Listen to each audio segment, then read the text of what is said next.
qu'est-ce que tu as mis en place, qu'est-ce que tu as fait qui t'a permis de passer de cet état à je me lève et je suis pas heureux et je vais passer une mauvaise journée à aujourd'hui je me lève et je suis heureux et je suis pas heureux. Alors, ce que j'ai mis en place, j'ai fait il y a eu la thérapie et après qui a amené à des changements dans ma vie pro, ma façon du fait de mieux me connaître.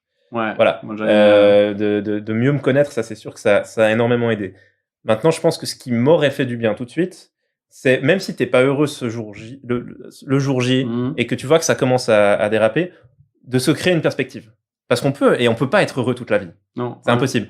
Mais si je m'étais mis une perspective en me disant, mais en fait, je sais pas, que ce soit suivre une formation pour changer peut-être un peu d'horizon professionnel, si je voulais rester quand même dans un truc plus safe en termes de salaire et en termes de vie pro, ça aurait été juste de dire, ok, je me reforme sur autre chose et je sais que pendant 6 mois, je vais bosser tous les soirs après le boulot pour des cours, des trucs, ou 6 mois, 2 ans, j'en sais rien, mais qu'après, je vais apprendre un nouveau métier et faire autre chose. Ça aurait été une perspective qui permet de durer un petit peu. Ouais. Je m'en suis pas mis parce que je ne savais même pas quelle était ma perspective à ce moment-là. Donc, à ce moment-là, c'était la thérapie pour apprendre à me connaître et trouver la perspective.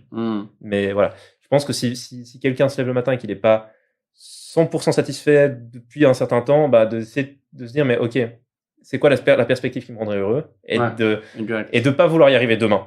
Non. Mais de dessiner le chemin pour y arriver. Mais souvent ils disent petit à petit, quoi, jour par jour, pas par pas, et on peut pas on peut pas passer d'une montagne de là en bas à là en haut, quoi, mais c'est petit à petit gravir. Et je pense qu'il y a aussi un truc de relativiser. On peut pas tout le temps être en haut de la pyramide, être heureux. Il y a des moments down, et puis nous, on en parlait déjà la dernière fois, parce que nous, on est très cyclique, où on peut aller très haut avec beaucoup de dopamine, puis d'une fois que tout ça s'est tombé, on redescend très bas, et d'essayer de mettre aussi de la linéarité là-dedans, de pas monter trop haut, pas descendre trop bas. Puis quand on est en bas, dans la négativité, pas être trop négatif, parce que finalement, le plus gros taux de mort, c'est notre cerveau qui nous auto-tue souvent. Mais parce que dans la négativité, on pense plus négatif, on dit mais j'ai vraiment une vie de merde, je suis pas heureux, je suis machin, tout ça.